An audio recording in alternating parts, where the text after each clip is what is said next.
탄핵이다 뭐 정치 갈등이 심했잖아요. 저 진보 놈들 내가 한번 본때를 보여주겠어, 뭐 한번 칼부림 쳐봐야지, 뭐 이렇게 한다거나, 경찰서 놈들 내가 한번 매운맛을 보여주겠다, 이런 식으로 불특정하게 대해서 애매하게 하는 경우도 이제는 이 죄 범위가 포함이 됐습니다. 공중협박죄로 고소고발이 된 경우에는 이제 어떻게 대응해야 될지 이런 것들에 대해서 세 가지 측면에서 특히 유념해서 방어 전략을 세워야 됩니다. 근데 이제 문제는 다 자기는 진심이 아니었고 구체적인 해악이 아니고 실체적인 위험이 아니다, 다 이런 소리를 할 거예요. 이런 부분에 대해서 구체적으로 내가 뒷받침할 수 있는 판례나 관련 사례들이 준비가 돼야 됩니다. 근데 공중협박죄가 25년 3월에 생겼기 때문에 아직 다 경찰 검찰 단계에 있어서 아직 판례가 없어요. 경찰 검찰 단계에서 끝내는 걸 최종 목표로 삼으셔야 됩니다. 네, 안녕하세요. 자유롭게 하변 하진 변호사입니다. 네, 오늘은 저희가 최근에 신설돼서 굉장히 많은 상담이 오고 있는 공중협박죄와 공공장소 흉기소지죄에 대해서 말씀드리려고 합니다. 이 법이 지금 2025년 기준 3월 4월에 각 시행이 됐어요. 그래서 이런 죄가 있는지도 몰랐다, 내가 인터넷에 이런 말 한 것만으로도 이렇게 큰 죄로 처벌받냐, 이렇게 놀라서 황급히 상담하시는 분들이 대단히 많거든요. 이 죄가 어떤 죄고 어떻게 처벌받게 되고 만약에 이걸로 내가 피소를 당했다면 어떤 식으로 대응해야 될지, 이런 것들에 대해서 말씀드리도록 하겠습니다. 공중협박죄는 불특정 또는 다수의 사람의 생명, 신체에 위협을 가할 것을 내용으로 공연하게 공중을 협박한 사람은 5년 이하의 징역 또는 2천만 원 이하의 벌금에 처한다고 해서 굉장히 세게 규정하고 있어요. 상습으로 1항의 죄를 한 경우에는 정한형의 2분의 1까지 가정하고 미수범도 처벌하게 하고 있습니다. 네, 예전 같았으면 나 너 세상 못 살게 하겠다, 뭐 죽여버리겠다, 뭐 직접적으로 구체적인 해악의 고지가 있어야만 협박죄로 처벌당했어요. 근데 예전에 예를 들어 나 내일 그냥 어디 시청역 나가가지고 한번 칼춤 한번 쳐볼 거야, 형들 저렇게 하면 저 재판부 내가 한번 끝장을 보겠다, 이런 식으로 세상에 대해서 협박하는 거에 대해서는 처벌을 하지 못했습니다. 왜냐면은 세상에 대해서 협박한 게 실은 좀 가소로운 측면이 있잖아요. 구체적인 개인에 대한 협박이 아니기 때문에 협박죄로 처벌받지 못했는데, 그래서 이제 강남역 이제 칼부림 예고나 분당역 칼부림 예고 이런 것들을 처벌하지 못했었죠. 그거에 대한 이제 입법적인 구멍을 대비하기 위해서 이 죄가 신설됐습니다. 그래서 이제는 꼭 특정되지 않고 다수의 사람의 생명에 대해서 내가 어떻게 하겠다, 이런 걸 공연하게 공중을 협박하는 경우에는 이렇게 세게 처벌하는 죄가 이제 신설이 됐어요. 그래서 최근에 많이 한 것들이 탄핵이다 뭐 정치 갈등이 심했잖아요. 저 진보 놈들 내가 한번 본때를 보여주겠어, 뭐 한번 칼부림 쳐봐야지, 뭐 이렇게 한다거나, 경찰서 놈들 내가 한번 매운맛을 보여주겠다, 이런 식으로 불특정하게 대해서 애매하게 하는 경우도 이제는 이 죄 범위가 포함이 됐습니다. 그래서 만약에 내가 정말 모르고 있다가 공중협박죄로 고소고발이 된 경우에는 이제 어떻게 대응해야 될지, 이런 것들에 대해서 세 가지 측면에서 특히 유념해서 방어 전략을 세워야 됩니다. 어쨌든 공중협박죄도 협박죄예요. 협박죄는 우리 판례가 구체적인 해악의 고지가 있어야 된다고 하거든요. 너 천둥 맞아 죽어라 한다거나 너 앞일에 반드시 안 좋은 일이 있길 바래, 요 정도는 협박죄가 해당하진 않아요. 왜냐면은 내가 너를 어떻게 죽이겠다, 피부를 벗기겠다, 뭐 이런 구체적인 해악의 고지가 있어야 되는데 이런 것들은 구체적이지 않다고 보거든요. 그 정도는 뭐 저주할 수도 있는 거죠. 공중협박죄 아직 판례가 정확히 나오진 않았지만 그 판례와 괴를 같이 할 것으로 보이기 때문에 공중협박죄도 내가 구체적인 해악을 고지할 고의가 아니었다, 구체적인 해악도 아니다, 이런 측면을 다퉈야 돼요. 마지막으로 실체적인 위험, 내일 지구 내가 본때 보여줄게, 내일 대한민국 한반도 불살라 버릴 거야, 이런 걸 했을 때 이게 이렇게 말하면 무섭긴 한데 국가나 이렇게 입장에서 봤을 때는 콧방귀 끼는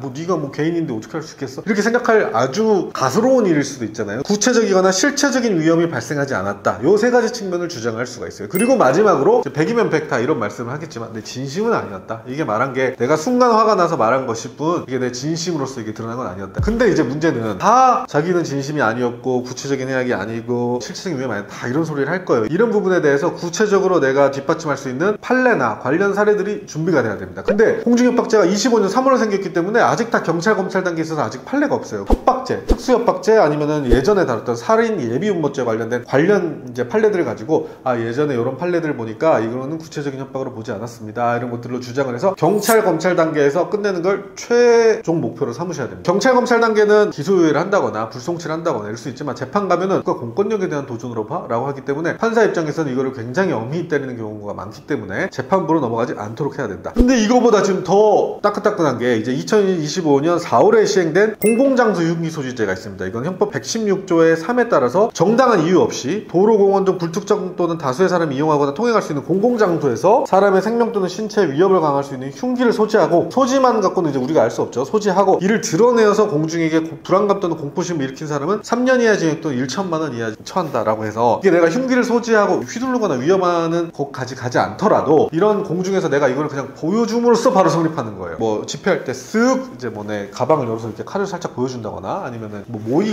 권총이라도 상대가 위협을 느낄 만한 대상으로 쓱 장난감총을 보여준다거나, 이렇게 되면은 바로 이제 공공장소 흉기 소지죄에 처벌될 수 있는 거죠. 이제 공포감을 준 것만으로 3년 이하 징역 또 1천만 원 이하의 벌금 벌금에 처하기 때문에 굉장히 엄한 죄라 볼 수 있죠. 판례가 아직 안 쌓여있는 상태인데 만약에 실제로 형량이 나온다고 하면 실제 형량은 어느 정도 나올 거라고 생각하시는지. 서부지법 사태도 있고 여러모로 좀 분위기가 안 좋아요. 그래서 협박의 정도가 심한 경우에는 구속 수사 원칙으로 지금 검찰이 발표를 했거든요. 그래서 구속되고 짧게라도 실형 가능성이 꽤 있습니다. 그래서 실형 징역 6개월에서 1년 요 정도가 이제 본보기로 많이 할 것 같고, 그 정도 구체성이 떨어진다고 하면은 벌금 500에서 1000 정도에서 전과자가 될 가능성이 매우 높아요. 공공장소 흉기 소지는 흉기의 뭐 종류나 어느 정도 구체성을 보이는지에 따라서도 짧은 징역 또는 높은 벌금형 가능성이 현재 기준으로선 매우 높습니다. 그래서 진짜 주의해야 되는 죄예요.